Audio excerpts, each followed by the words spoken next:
இன்றைக்கி டே 2க்கான தினசரி சமையல் குறிப்புகள் என்னென்ன அப்படின்றத பார்த்துடலாம். சில நேரங்களில் குழம்பு, சாம்பார் போன்றவற்றில் உப்பை அதிகமாக போட்டுவிடுவோம்.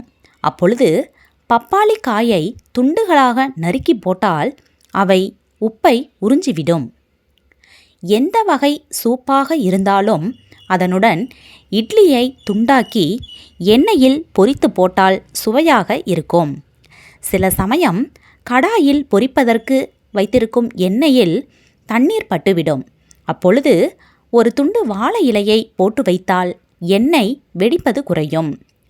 குறைந்த எண்ணெயில் வெங்காயத்தை சிவக்க வதக்கும் போது அவை அடிப்பிடிக்கும். அதற்கு பாதி வதங்கியதும் 1 டேபிள் ஸ்பூன் தக்காளி ஜூஸ் சேர்த்து வதக்கினால் அடிப்பிடிக்காமல் வதக்கலாம்.